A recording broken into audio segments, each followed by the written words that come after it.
Good morning friends. Certified credit professional course हम देख रहे हैं। उसमें हम लोगों ने चैप्टर शुरू किया था प्रोजेक्ट अप्रेजल या term loan appraisal. Term loan appraisal में हम लोगों ने 3 जो अप्रेजल्स होते हैं वो ऑलरेडी हम लोग देख चुके हैं। लास्ट हमने देखा मैनेजरियल अप्रेजल,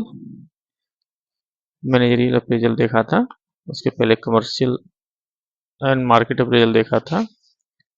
अभी हम लोग फाइनेंशियल अप्रेजल पे हैं। फाइनेंशियल अप्रेजल जो होता है उसमें हम लोग टर्म लोन अप्रेजल पे थे।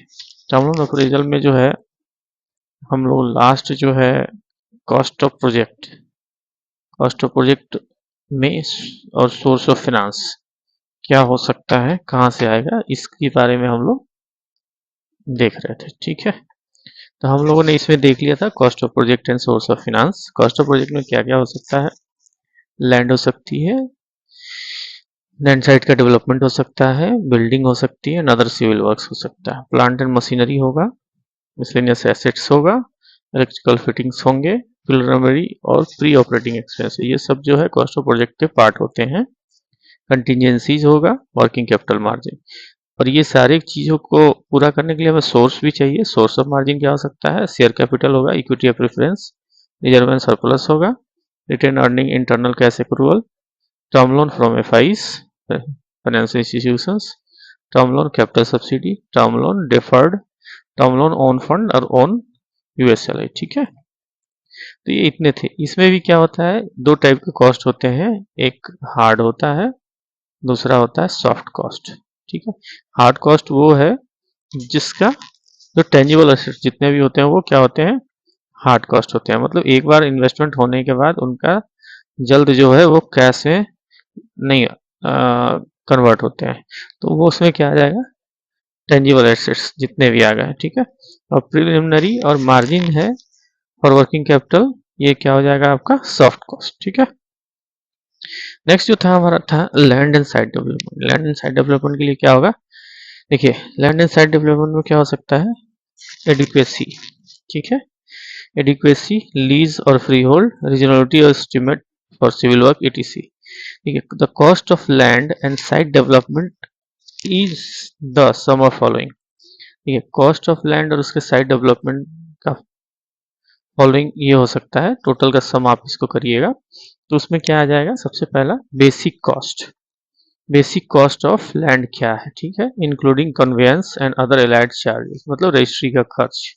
ठीक है, कन्वेंस लिखा, जब आप जमीन परचेज करते हैं, लैंड परचेज करते हैं, फ्लैट परचेज करते हैं तो आपको रजिस्ट्री करानी होती है, गवर्नमेंट को एक स्टाम्प ड्यूटी सर्टेन परसेंटेज देना पड़ता है। ठीक है, जैसे मान लीजिए कहीं पे 10% है, कहीं पे 5% है, कहीं पे 3% है, ऐसे करके जो भी रहा हो। तो लैंड कॉस्ट में जो आता है, लैंड कॉस्ट और कंस्ट्रक्शन कॉस्ट, उसका साइट डेवलपमेंट का कॉस्ट में टोटल कॉस्ट जो आता है वो basic cost of land including conveyance deed या टाइटल डीड। ठीक है, and other allied charges, premium payable on lease hold and conveyance charges, जो आपने उसको प्रीमियम दिया। कॉस्ट ऑफ लेवलिंग, उसको बराबर करने में, मान लीजिए अब थोड़ा सा ऊंचा होगा या गड्ढा होगा, उसको बराबर करने में चार्ज आया।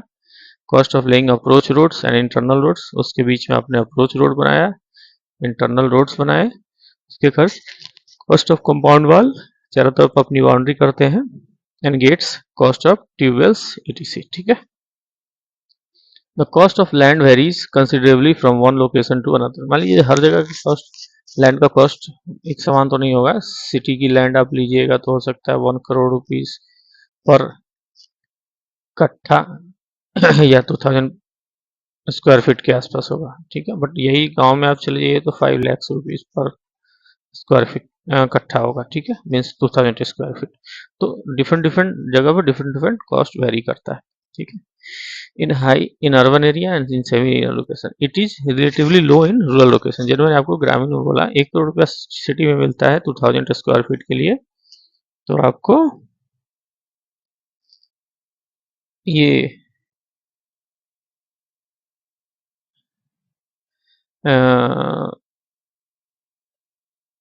ग्रामीण एरिया में कम होगा। Likewise in the expenditure on the site development too varies widely depending upon the location and topography of the land. अब मान लीजिए जब आपका लोकेशन चेंज होगा तो आपका कॉस्ट भी चेंज होगा। ठीक है, तो ये भी टोटली डिपेंड करता है आपके इस पे। नेक्स्ट जो आ गया, ये तो लैंड का कॉस्ट था। लैंड के कॉस्ट में क्या क्या आ गया, बेसिक कॉस्ट ऑफ लैंड आ गया including stamp duty, conveyance and other allied charges, premium payable जो किया आपने सो, कॉस्ट ऑफ लेवलिंग उसको बराबर करने का खर्च एंड डेवलपमेंट का, cost of laying approach roads and internal roads, cost of compound walls and gates, cost of tubewells etc। ठीक है। बिल्डिंग में क्या हो सकता है, different types of building such as a factory, administrative, godowns, canteens, time house, guest house, staff quarters, silos, tanks, wells, chests and garage sewers and other civil engineering works necessity to be analyzed। ठीक है, हमें ये इसकी necessity analyze करना है। estimate should be based on the plinth area, किसके ऊपर depend होगा, plinth area के ऊपर, and the rated और various types of structure reasonable and duty certified by the approved architect। ठीक है, कोई भी estimate लेंगे तो हम आर्किटेक्ट से सर्टिफाई कराते हैं, वो कराना है। अप्रूवल प्लान भी लेना लेआउट का कॉम्पिटेंट अथॉरिटी से, कहीं पर नगर निगम होगा, कहीं पर पंचायत होगा, ठीक है, जो भी एरिया का वहाँ अथॉरिटी होगा। This rate of course varies with the location of some extent. अब जगह चेंज होगा तो इसका ये भी चेंज होगा। ठीक है। थर्ड आता है plant and machinery. Plant and machinery एक इंपॉर्टेंट पार्ट है। तो कहता है कि the cost of plant and machinery typically the most significant component of the project cost. Project cost का सबसे इंपॉर्टेंट कंपोनेंट है, consisting the following. This cost important machinery, ठीक है, this cost the cost of important machinery equal to sum of FOB, freight on board. ठीक है, freight on board godown से लेके ship तक लोड करने का, shipping, freight and insurance cost, import duty लगी ये, ठीक है, clearing, loading, unloading and transportation charges. तो ये सब प्लांट एंड मशीनरी के कॉस्ट में जुटेगा। ठीक है। The cost should be based on the latest available quotations, invoices adjusted for possible escalation for reputed suppliers, manufacturers and machinery should be standard whether all machinery are included. Cost of generator, water treatment plant, balancing machinery etc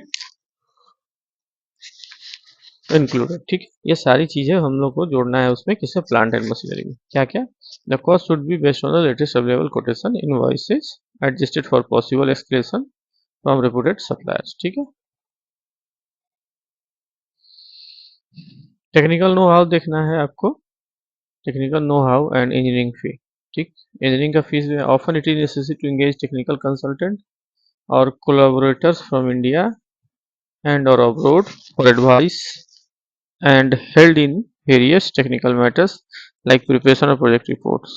इसके लिए हमको higher करना पड़ता है, choice of technology, selection of plant and machinery, detail engineering and so on. ठीक है, इसके लिए जो है आपको कोलैबोरेट करना पड़ता है टेक्निकल कंसल्टेंट से, वो इंडिया से भी हो सकते हैं और आउटसाइड इंडिया भी हो सकते हैं। This expenses are in fact component of the project cost. ये सब क्या है, प्रोजेक्ट कॉस्ट का ही कंपोनेंट है। The royalty payable annually which is typically a percentage of sales in an operating expenses taken into account of preparation of project profitability statement. ठीक है।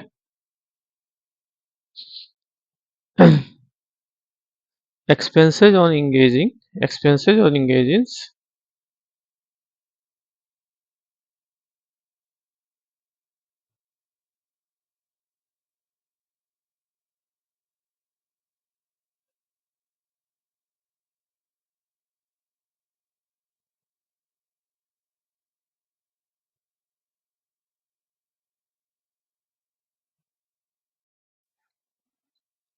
Expense. Next है हमारा expenses of engaging foreign technicians. Technicians चाहिए जब आप whenever you are proceeding for establishing your units और your project। ठीक है, तो इधर आपको जो है एक्सपीरियंस टेक्नीशियन चाहिए होगा, वो आप फॉरेन से ले सकते हैं, इंडिया से ले सकते हैं, या ऐसा टेक्नीशियंस जिसके पास वैसी ये नहीं है फिर भी उसको आप फॉरेन में ट्रेनिंग के लिए भेजते हैं। ठीक है, तो services of foreign technicians may be required in India for setting of the project and training Indian technician, ठीक है। तो expenses in connection with this are also a part of project cost, इसको आप कॉस्ट का part लीजिए and they are also treated as operating expenses. ये किस में आएगा? ऑपरेटिंग एक्सपेंसेस, ठीक है। मिसलेनियस एसेट्स क्या क्या हो सकते हैं? Fix assets, machinery which are not a part of direct manufacturing process may be referred as the miscellaneous fix assets, ठीक है। Furniture and fittings, electrical fittings, laboratory, workshop requirement, effluent treatment plant, firefighting equipment, and so on. All these items are properly reasonably assessed and quotations. ये सब miscellaneous assets हो गए, ठीक है। तो ये सब क्या है? ऑपरेटिंग एक्सपेंसेस के पार्ट्स हैं, ठीक। अब इसमें दो चीज आपको और भी देखना है। प्री ऑपरेटिंग एक्सपेंसेस किसे कहते हैं? प्री ऑपरेटिंग एंड प्रीलिमिनरी, दो चीज आप ध्यान में रखिएगा। प्रीलिमिनरी एक्सपेंसेस वो होता है जब कंपनी का फॉर्मेशन होने से पहले की जो एक्सपेंसेस होती है वो होती है प्रीलिमिनरी एक्सपेंसेस, ठीक है। और प्री ऑपरेटिंग एक्सपेंसेस होता है कंपनी फॉर्म हो गया, जैसे आप कंपनी बनाने का ये एक ये बैरियर है, यहाँ आपने कंपनी क्रिएट की, इससे पहले का जो एक्सपेंसेस है वो क्या है? प्रीलिमिनरी एक्सपेंसेस, ठीक है। उसके बाद आपने जो है डिसाइड किया एक प्रोजेक्ट बनाना है आपको, ठीक है, प्रोजेक्ट स्टार्ट करना है, तो यहाँ से लेके यहाँ प्रोजेक्ट स्टार्ट होने के बीच का एक्सपेंसेस जो है वो बोलता है प्री ऑपरेटिंग एक्सपेंसेस, इसको ध्यान में रखिएगा, ठीक है। प्रिलिमिनरी एक्सपेंसेस में क्या आ सकता है? ठीक, प्रिलिमिनरी एक्सपेंसेस में इसमें आ सकता है टीवी, टेक्नो इकोनॉमिक वायबिलिटी जो आप लेते हैं, या फिजिबिलिटी रिपोर्ट जिसे बोलते हैं, लीगल एक्सपेंसेस LSR आप करवाते हैं, ट्रैवलिंग करवाते हैं, ट्रैवलिंग का जो खर्च है, ये सब जो है प्रीलिमिनरी एक्सपेंसेस है। प्री ऑपरेटिंग एक्सपेंसेस क्या हो गया? अब इसके बाद आपने कंपनी फॉर्म कर ली, कंपनी फॉर्म करने के बाद जब आप डिसाइड किया कि आपने एक प्रोजेक्ट लगाना है जो 200 करोड़ का है, 200 करोड़ का है, 200 करोड़ का प्रोजेक्ट लगाना है, तो आपने कंपनी फॉर्मेशन के बाद जो भी एक्सपेंसेज आपने किए टिल कंपनी के टिल आपकी यूनिट एस्टेब्लिश होने तक, उसको बोलते हैं प्री ऑपरेटिंग एक्सपेंसेस, ठीक है। तो pre operating expenses are those incurred between formation and commencement of commercial production, ठीक है। फॉर्मेशन से लेके कमर्शियल प्रोडक्शन जब आपका शुरू होगा उसके बीच का जो एक्सपेंसेज है that is called pre operating expenses, ठीक है। तो expenses borne in connection with the raising of capital from the public are referred as capital issue expenses. अब जो इसमें एक्सपेंसेज लगेगा आइदर आप खुद से लगाइए या पब्लिक से शेयर इशू करके लीजिए, वो आइदर आई, ठीक है, आईपीओ के थ्रू लीजिए, ओएफएस के थ्रू लीजिए, जैसे भी लीजिए, तो उसमें जो एक्सपेंसेज आएगा वो कैपिटल इशू एक्सपेंसेज आएगा, उसको कहा जाएगा the major component of capital issue expenses are underwriting commission, ठीक है। ब्रोकरेज देते हैं आप भी खुद यूज करते होंगे, जीरोधा ऑफ स्टॉक्स की कई सारी ये है, ठीक है। फीस टू मैनेजर्स, जो मैनेजर मैनेज कर रहे हैं, registrars, printing and postage expenses, advertising, advertise भी करते हैं, publicity expenses, listing fees and stamp duty. This is called capital issue expenses, ठीक है। It may be ascertained whether the interest cost during the construction period are arranged by the borrower or it is also part of। देखिए कभी कभी क्या होता है, जब आप प्रोजेक्ट कॉस्ट को गौर से देखेंगे तो कस्टमर या थोड़ी सी उसमें होशियारी कर जाता है कि जो ड्यूरिंग आपको जो है कंस्ट्रक्शन जो है, ड्यूरिंग कंस्ट्रक्शन जो है, ड्यूरिंग इम्प्लीमेंटेशन जो है, इम्प्लीमेंटेशन जिसको बोलते हैं, जो इंटरेस्ट लगना है जब आप टर्म लोन डिस्बर्स करेंगे, इंटरेस्ट जो पार्ट होगा टिल कमेंसमेंट ऑफ बिजनेस, ये भी इसको भी जो है ना बोरोवर क्या करता है, उसको इसका पार्ट बना देता है, प्रोजेक्ट का पार्ट बना देता है, ठीक है। तो ये आपको ध्यान में रखना है। कंटीजेंसी क्या हो सकती है? कंटीजेंसी सिंपल से है, ठीक है। मान लीजिए आप सिंपल सा कहीं रास्ते में जा रहे हैं, आप मान लीजिए केदारनाथ, बाबा केदार के धाम जा रहे हैं, ठीक है, अभी सारी सुविधाएं होगी, जब वहां से निकले आपने जो है, आपने ये सोच के चला कि हमें जो है इस जगह पे, इस जगह पे, इस जगह, इस जगह पे हमें जो है अपने इसके लिए भोजन, हानि अदर चीज़ें जो है हमें सुविधाएं मिल जाएगी, ठीक है, और आजकल मिल भी जाती हैं। बट संयोग से क्या हुआ कि जब आप निकले, संयोग से क्या हुआ कि आप निकले, ठीक है, इसके लिए आपने 2 रुपये रखे थे, ठीक, इसके लिए भी 2 रुपये रखे थे, 2 रुपये रखे थे, 2 रुपये रखे थे, ठीक है, कंटीजेंसी। अब आपने क्या किया कि यहाँ उम्मीद किया था कि 2 रुपये में ये सामान हमें सब कुछ यहाँ मिल जाएगा 2 रुपीज़ में, बट किसी कारणवश क्या हुआ कि जब आप पहुँचे तो ये पता चला कि 2 रुपये के बदले यहाँ 1 रुपया और एक्स्ट्रा लग गया, यहाँ 2 रुपया और एक्स्ट्रा लग गया, यहाँ 2 रुपया एक्स्ट्रा लग गया, 2 रुपया एक्स्ट्रा लग गया। तो जो ये एक्स्ट्रा एक्सपेंसेज आपको लगा, that is called contingency, increase, increment, यही प्रोविजन आपको करना है। दैट सेम हूबहू आपको प्रोजेक्ट कॉस्ट में होता है। जब आप प्रोजेक्ट लगाते हैं, मानिए आपने 200 करोड़ का आपने जो है एज्यूम किया कि 200 करोड़ में आप प्रोजेक्ट कंप्लीट कर देंगे विद इन 12 मंथ। इस बीच में इन्फ्लेशन बढ़ गया, ठीक है, इन्फ्लेशन बढ़ गया, तो हम क्या करते हैं कि कोई भी प्रोजेक्ट कॉस्ट होता है उसमें प्लस माइनस 5% लेके चलते हैं।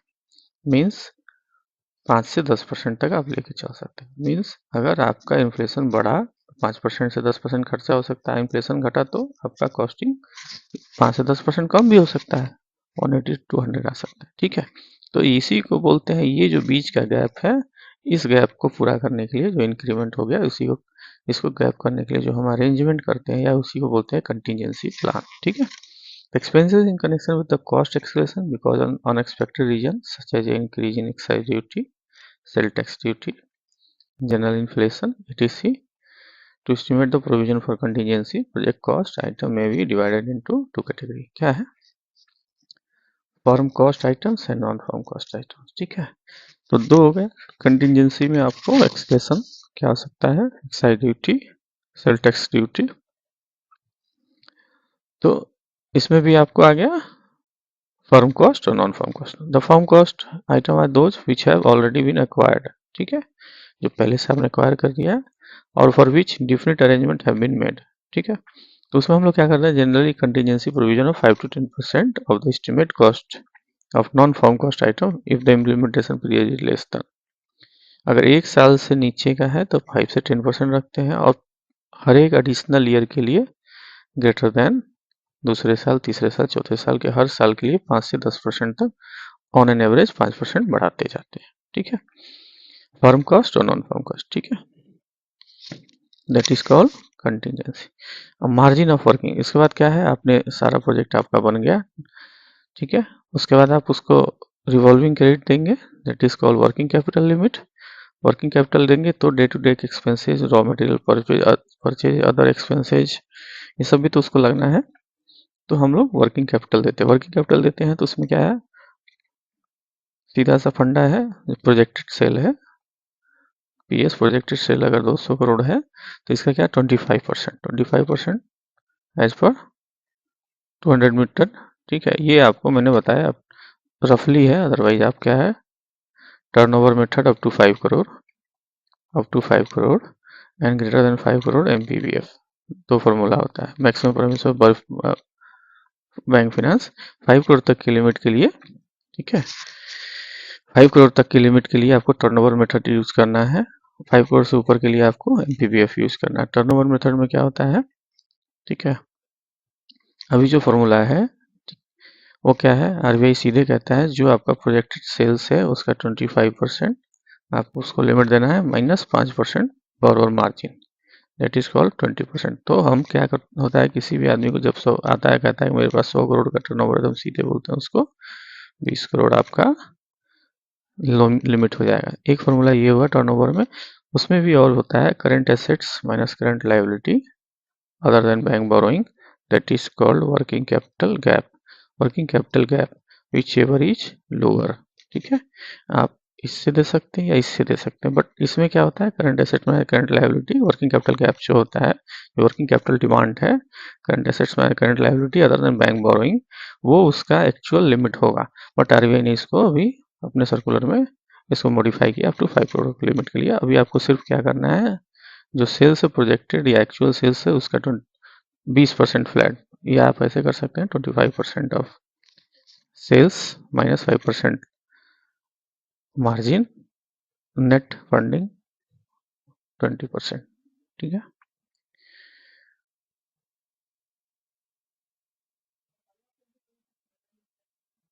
तो this is called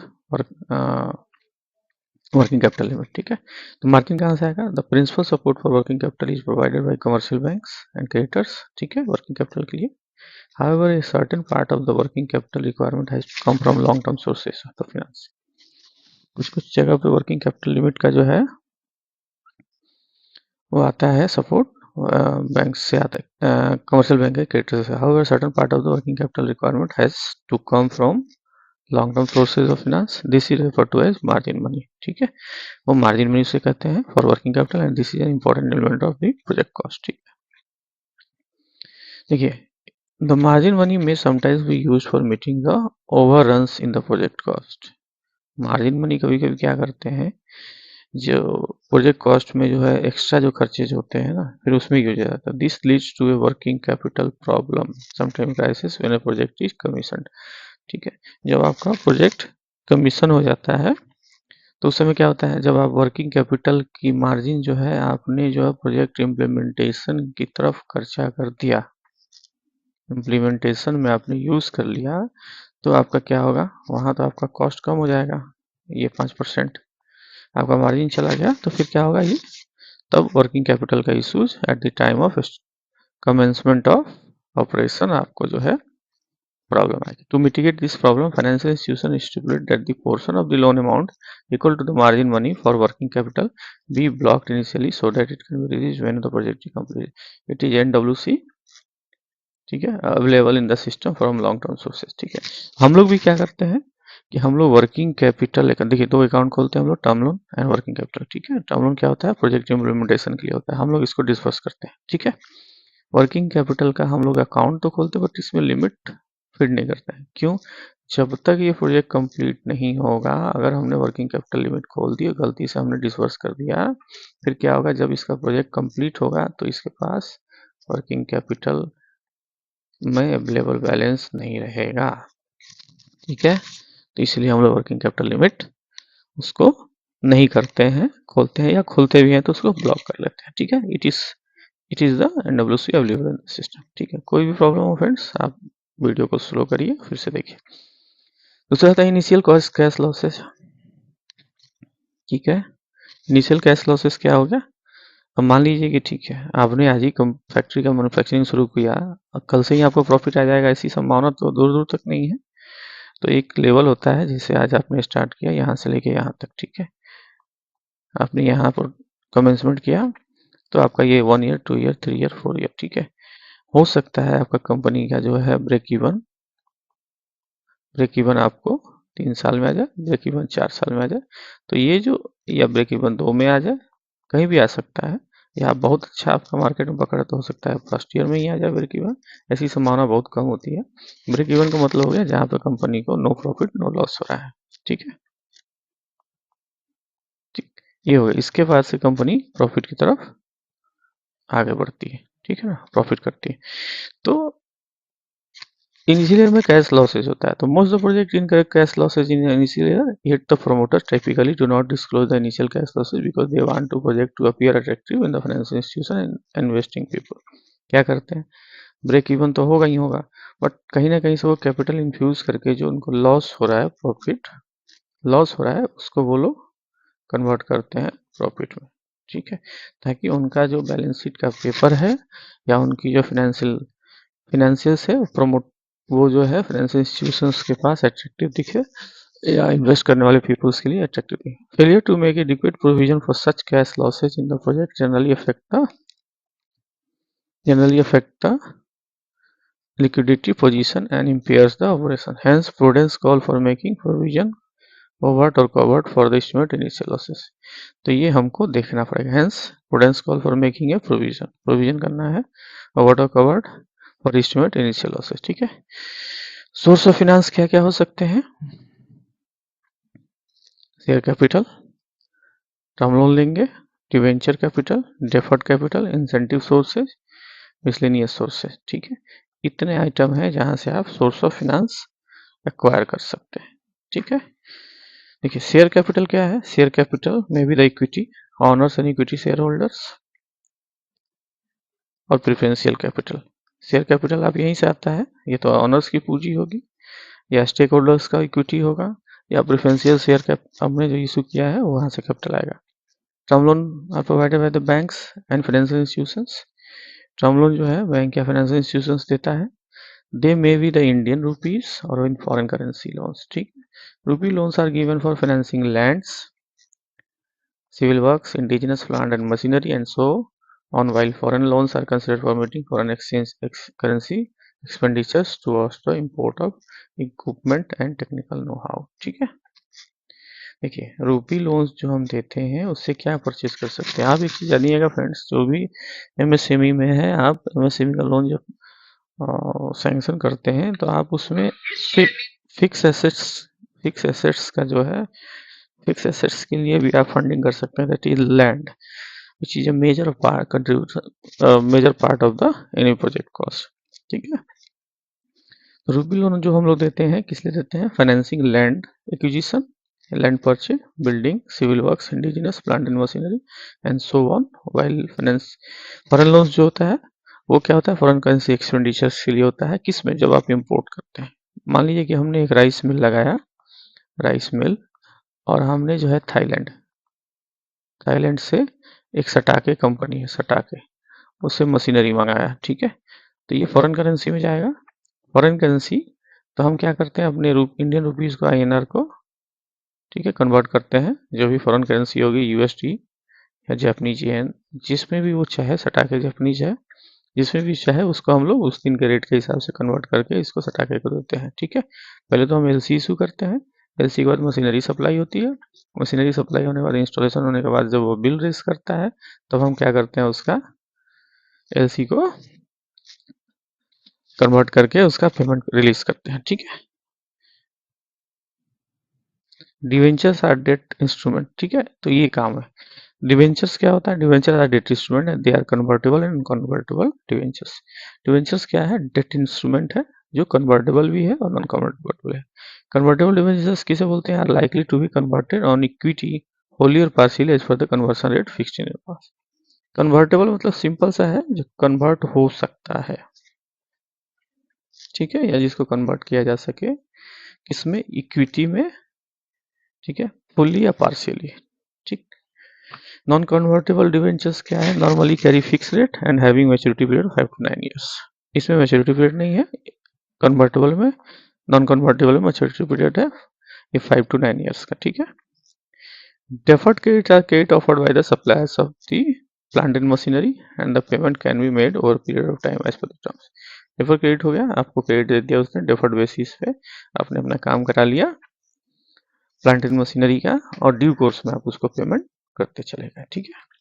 incentive sources क्या हो सकता है, financial support as an incentive from the government and the other agency to certain types of promoters or for the setting up the industrial unit in certain locations. These incentives may be in form of seed capital assistance, capital subsidy to attract industry, or tax deferred or exemption, particularly from sales tax for a certain period. Incentive हो गया, जैसे आप बिहार में अगर आप industry लगाते हैं और उसमें भी टेक्सटाइल लगाते हैं, टेक्सटाइल में आपको एक रफली बताता हूँ, टेक्सटाइल वाले में जो है 5 ईयर्स का कंप्लीट इंटरेस्ट सब्सिडी है, इंटरेस्ट सब्सिडी, ठीक है। दूसरी बात, 5 ईयर्स तक अप टू 15 लाख, 50 लाख आपको जो है इलेक्ट्रिसिटी पर सब्सिडी है, ठीक है। जब आप वहाँ के वर्कर को ट्रेंड करेंगे, लेबर को, 5,000 रुपया पर वर्कर आपको ये भी मिलेगा, इंसेंटिव भी मिलेगा। तो कई सारी स्कीम्स हैं जो आपको बेनिफिट करते हैं। मिसलेनियस सोर्सेस क्या है, small portion of the project finance में भी come from the miscellaneous sources like unsecured loan, public deposits and leasing and hire purchase services, ठीक है। यहाँ से आपको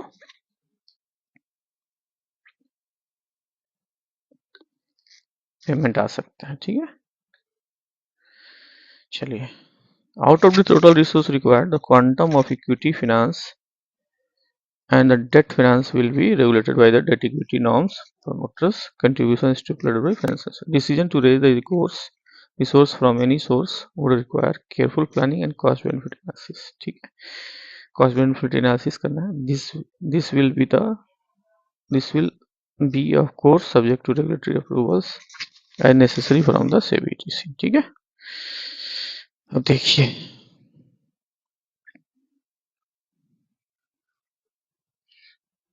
नेक्स्ट जो है हमारा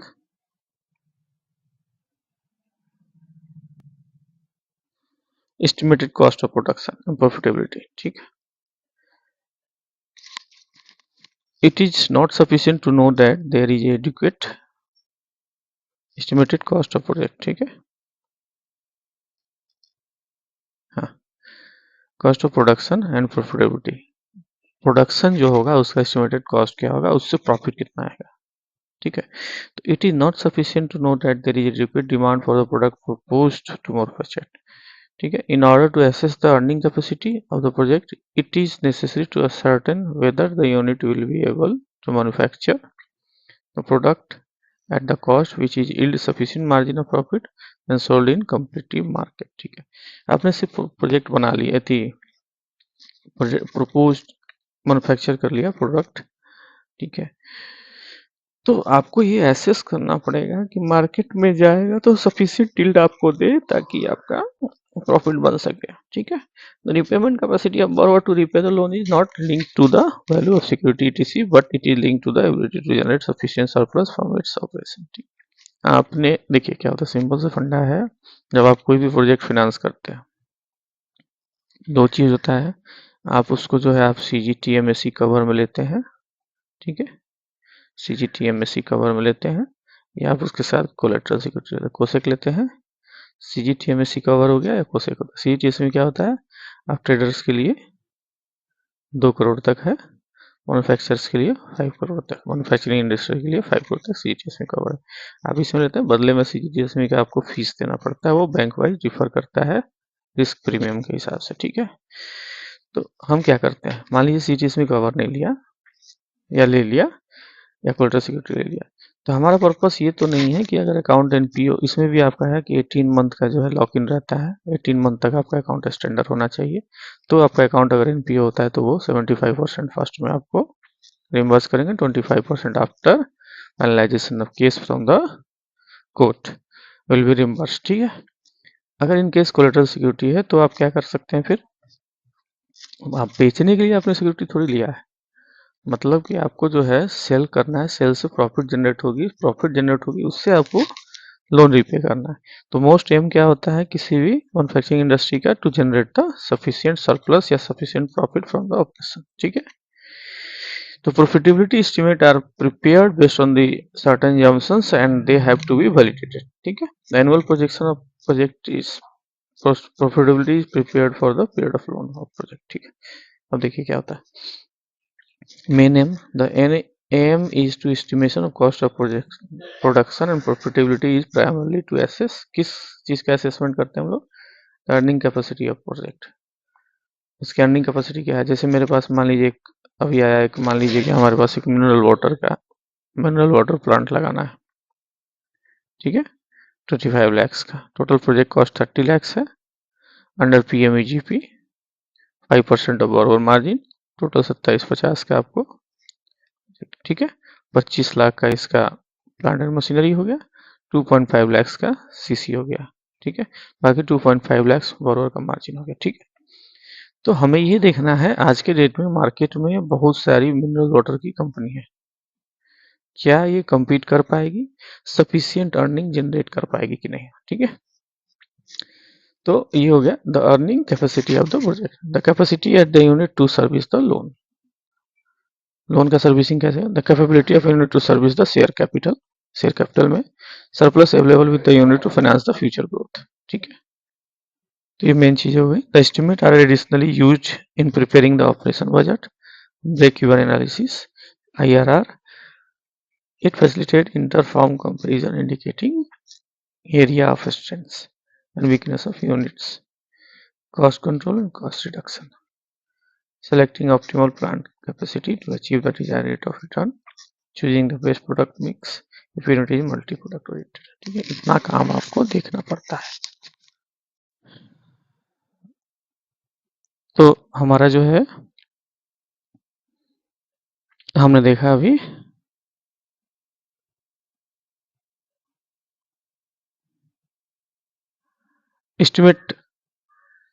estimated cost of production and profitability is primary access to the earning capacity of the project. Totally depend किस पे करता है, अर्निंग कैपेसिटी क्या है प्रोजेक्ट की। दूसरा, capacity of the unit to service the loan, ठीक है। The capability of unit to service the share capital को देना पड़ेगा ना उसको डिविडेंड, ठीक है। Surplus available with the unit to finance with the future growth. The estimate are additionally used in preparing operating budget, ठीक है। ऑपरेटिंग बजट के लिए break even analysis, IRR। The facility, देखिए तो हम लोग क्या करते हैं, estimate are additionally used for preparing operating budgets के लिए भी यूज करते हैं, ब्रेक इवन एनालिसिस के लिए, IRR के लिए। It facilitate inter firm comparison indicating area of strength and weakness of the unit. Area of strength और वीकनेस ऑफ द यूनिट के लिए पता चलता है, cost control and cost reduction, selecting optimum plant capacity to achieve desire rate of return, ठीक है। जो हमको डिजायर रेट ऑफ रिटर्न, ठीक है, वो चाहिए, उसके लिए हमें देखना है, ठीक है। Choosing the best product mix if the unit is multi-product oriented, and estimate cost of the production and profitability is prepared from data on। जैसे हम लोग cost of production and profitability जो है हम लोग कहाँ से निकालते हैं, profitability prepared from data on, ठीक है, इंस्टॉलेड कैपेसिटी। जैसे मान लीजिए मैं आपको एक उदाहरण देता हूँ, राइस मिल है, rice mill 8 ton per hour है, मतलब 8 टन पर आवर का पैडी वो प्रोसेस कर सकता है, ठीक है। ये इंस्टॉलेड कैपेसिटी होगी। नंबर ऑफ शिफ्ट, अब शिफ्ट जो है स्टार्टिंग में जब आप शुरू करिएगा तो जरूरी नहीं कि 24 आवर का आप शिफ्ट चलाएं, हो सकता है 8 hours plus 8 hours plus 8 hour का शिफ्ट चलाएं, कुछ दिन के बाद 12 प्लस 12 का चलाएं। जैसे जैसे आपका डिमांड इंक्रीज होगा वैसे वैसे आपका शिफ्ट का ये भी बदलता जाएगा, ठीक है। Number of working days, total मान लीजिए कि 30 डेज का 30 डेज तो नहीं चलेगा, हो सकता है 1-2 दिन मेंटेनेंस में जाए तो 28 डेज के आसपास चलेगा, ठीक है। कैपेसिटी यूटिलाइजेशन, जब फर्स्ट में आपने कमीशनिंग हुआ आपके राइस मिल का, तो आप हो सकता है ऑन एन एवरेज मानते हैं हम लोग 60% यूटिलाइजेशन होगा, नेक्स्ट ईयर 70, 80 ऐसे करके अप टू 100%। 100% कोई भी प्लांट एंड मशीनरी तब चलती है जब वो 24 आवर वर्क करती है, ठीक है, और मैक्सिमम डिमांड होता है, ठीक है। अदरवाइज ये सब 60-80% पर चले जाता है। प्रोडक्ट मिक्स क्या है, आपका प्रोडक्ट क्या निकल रहा है उसमें, ठीक है। अब राइस आपका जो है फिनिश गुड में निकल रहा है राइस। अब इसमें कई टाइप के राइस है, ठीक है, एक स्टैंडर्ड क्वालिटी, मीडियम, लो, ठीक है, और एक हाई स्टैंडर्ड क्वालिटी, ठीक, अलग अलग है ना। जैसे आप इंडिया गेट की बासमती अलग है, बासमती राइस आप लेते हैं, ठीक है, तो उसकी अलग प्राइस है। नॉर्मल मोगरा लेते हैं उसका अलग प्राइस है, मिनी मोगरा लेते हैं उसका अलग प्राइस है, और सबसे लोअर ग्रेड का लेते हैं उसका अलग प्राइस है। तो ये प्रोडक्ट मिक्स हो गया, ठीक है। Quantity and price of input, आप रॉ मटेरियल लेते हैं उसका खर्चा क्या है, कॉस्ट क्या है। Quantity and price of output, जो आपका FG निकला उसका कितना क्वांटिटी निकला और प्लस उसका आउटपुट क्या है। यूनिट कॉस्ट क्या है प्रोडक्शन का, लेबर कॉस्ट, ठीक है, रिपेयर एंड मेंटेनेंस कॉस्ट, ठीक है, रिपेयर एंड मेंटेनेंस का कॉस्ट जो होगा, plant overheads, administrative expenses, packaging cost, selling cost, selling का कॉस्ट लगेगा, उसमें सेलिंग में कितना कॉस्ट आता है, ट्रांसपोर्ट इशू करना पड़ेगा, financial expenses, depreciation, income tax and price rise and inflation. ये सब लेके जो है हम लोग क्या निकालते हैं, कॉस्ट ऑफ प्रोडक्शन। ये हमारा कॉस्ट ऑफ प्रोडक्शन, ठीक है। तो इसी के ऊपर प्रॉफिटेबिलिटी हमारी डिपेंड करती है। ये सारा हमारा कॉस्ट ऑफ प्रोडक्शन हो गया। इसके ऊपर जो अपना मार्जिन आप रखेंगे दैट इज कॉल्ड प्रॉफिट, और जो मार्केट में सेल होने के बाद आएगा, ये सब खर्चे काटने के बाद आप प्रॉफिट निकालते हैं, ठीक है। अब एक इंपॉर्टेंट पॉइंट है टर्म लोन में, debt service coverage ratio. Debt मतलब आपका लाइबिलिटी, ठीक है, लाइबिलिटी है। डेट किसके फॉर्म में यूज होता है, DSCR या टर्म लोन के केस में यूज होता है, long term loan, short term loans, ठीक है। One long term, short term, ठीक है, दो दो होते हैं। आपको टर्म लोन दो टाइप से होते हैं, ठीक है। 12 महीने का जो इंस्टॉलमेंट होगा वो आपको शॉर्ट टर्म में आएगा, शॉर्ट टर्म में, और 12 महीने से ऊपर का जो आएगा वो क्या है, लॉन्ग टर्म में आएगा, लॉन्ग टर्म, ठीक है। शॉर्ट टर्म या करंट लाइबिलिटीज, ठीक है, लॉन्ग टर्म, ठीक है, या लॉन्ग टर्म लायबिलिटीज, ठीक है। तो DSCR हो गया कि जो आपका डेट है उस वो आप अपने बिजनेस के प्रॉफिट या प्रॉफिट से उसका कवर कर पा रहे हैं कि नहीं, उसे ही डेट सर्विस कवरेज रेशियो कहते हैं। डेट सर्विस कवरेज रेशियो का फॉर्मूला होता है DSCR equal to NP net profit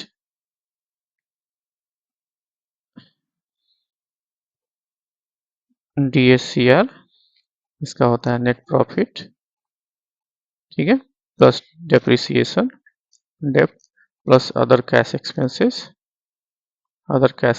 आपने दिया plus interest on TL plus instalment on of TL, ठीक है, on term loan divided by ये दोनों interest on term loan interest plus instalment of term loan, ठीक है, ये होता है फॉर्मूला। ये मोस्टली क्या है, अगर 1:50 है 1.50:1 है तो ये बेटर माना जाता है, आइडियल माना जाता है, लेकिन अगर ग्रेटर देन 2 है तो इट मीन्स कंपनी की अर्निंग जो है जनरेशन ऑफ फंड या जनरेशन ऑफ प्रॉफिट ज़्यादा है, ठीक है। The ratio is applied while appraising all term loans appraisals. DSCR measures whether interest and installment can be paid out of the internal generation of fund. ठीक, internal generation of fund से अपना pay कर रहा है कि नहीं। It is calculated on the cash profit generated plus provision for interest divided by the total commitment, ठीक है। DSCR इज कंप्यूटेड, मैंने आपको बता दिया already. The average DSCR industry में डेर जो है रीजनेबल माना जाता है। The ratio indicate that after payment of loan instalment interest something will be left over जो बच जाएगा। This margin of safety what is looks for, ये हम लोग DSCR यूनिट 7 में देखेंगे। इट में possible that the initial year the ratio is less then 1.5। देखिए एक केस क्या होता है, जैसे आपने कमेंसमेंट ऑफ बिजनेस, मान लीजिए आपने प्लांट एंड मशीनरी या आपने प्रोजेक्ट कमीशन कर लिया, ठीक है। अब क्या है कि स्टार्टिंग के दिन से अगर आपने जो है हमारा टर्म लोन का अगर हमारा EMI 1 लाख रुपया पर मंथ है, मतलब साल के 12 लाख रुपए हो गए, ठीक है। तो क्या हमारा प्लांट एंड मशीनरी सारे खर्चे काटने के बाद सरप्लस होता है, इतना हम कैश सरप्लस प्रॉफिट जनरेट कर पा रहे हैं जिससे कि हमारा 1 लाख रुपए पर मंथ का प्रॉफिट चला जाए। उस केस में क्या होता है, ऐसा केस नहीं होता है, हमेशा कोई भी प्रोजेक्ट होता है उसका ब्रेक इवन होता है, इधर 1 ईयर से लेके 5 ईयर। तो ब्रेक इवन का मतलब हो गया नो प्रॉफिट नो लॉस, जहाँ पे कंपनी कोई प्रॉफिट नहीं कर रही है, कंपनी कोई लॉस नहीं कर रही है, इसे ब्रेक इवन बोलते हैं, ठीक है। ब्रेक इवन के बाद जब आता है तो वो सरप्लस प्रॉफिट आता है, सरप्लस प्रॉफिट से ही आपको EMI देना है। तो स्टार्टिंग में क्या होता है कि इस टाइप के केसेस में हम लोग क्या करते हैं, एक्सेलरेटेड मैनर में एक्सेलरेटेड EMI देते हैं, एक्सेलरेटेड EMI देते हैं। मीन्स स्टार्टिंग में हम क्या है, छोटा EMI रखते हैं, स्टार्टिंग में एकदम स्मॉल रखते हैं, धीरे धीरे मीडियम, और फिर उसके बाद चूंकि ये 1 लाख का EMI है तो हमने पहले कर दिया है, तो स्टार्टिंग में कम फिर मीडियम उसके बाद हाई कर देते हैं, ठीक है। तो इस तरह से होता है। Lesser instalment at the beginning and increase in the later years of income and profitability improves can be consider, ठीक है। Alternatively longer repayment can be consider, लंबा रिपेमेंट ले सकते हैं। A higher ratio to indicate higher repayment capacity, the lender में increase the instalment ask the borrower to repay the loan in accelerated manner, ठीक है। Okay friends, लगभग 40-45 minute का video हो गया, तो आज इसको यहीं ख़त्म करते हैं। नेक्स्ट जो है आज रात में आपको 10 बजे फिर सेंसिटिविटी एनालिसिस का वीडियो मिलेगा, अभी कंटिन्यू मिलेगा फ्रेंड्स आपको, ठीक है। और एग्ज़ाम का भी आ गया, कॉम्पिटिटिव एग्ज़ाम आपका जो है, प्रमोशनल एग्ज़ाम्स भी आने लगे हैं, प्रमोशनल एग्ज़ाम्स, ठीक है, तो मैं वो भी आपको देता जाऊंगा, ठीक है। चलिए फ्रेंड्स, अगर आपको हमारा चैनल अच्छा लग रहा है तो प्लीज़ इसे लाइक ज़रूर करिए, शेयर करिए, सब्सक्राइब करिए। बड़ी पैथेटिक सिचुएशन होती है जब हमारा व्यूज़ ओनली जो है 6, 5, 4 ऐसा करके जाता है, नंबर ऑफ आवर्स जो है बहुत ही कम होता है। जब आप सेटिस्फाइड नहीं है फ्रेंड्स तो कमेंट जरूर करिए, पूछिए, ताकि मैं जो है अपना इम्प्रूव कर सकूं। देखिए फ्रेंड्स, मैं बार बार फिर से एक बार कह रहा हूं कि मैं रीडिंग लाइन बाय लाइन इसलिए दे रहा हूं कि IIBF का exam that is not easy task, that is a huge task और बिग टास्क, ठीक है। इसमें क्या है, इतनी आसानी से क्लियर नहीं होता। कभी कभी आप GIB देखेंगे, कितने लोग आज भी GI 10 साल 12 साल बैंक में हो गया, GIB नहीं कर पाए, CIB आज भी वैसे ही है, मीन्स कहीं ना कहीं इशूज है। इसलिए लाइन बाय लाइन है, कहीं से भी IIBF पूछ सकता है किस चीज़ का ध्यान में रख के हमें करना है। ठीक है फ्रेंड्स, फिर से दोबारा रिक्वेस्ट है, अगर आपको हमारा चैनल अच्छा लग रहा है तो प्लीज़ इसे लाइक ज़रूर करिए, शेयर करिए, सब्सक्राइब करिए। Thank you.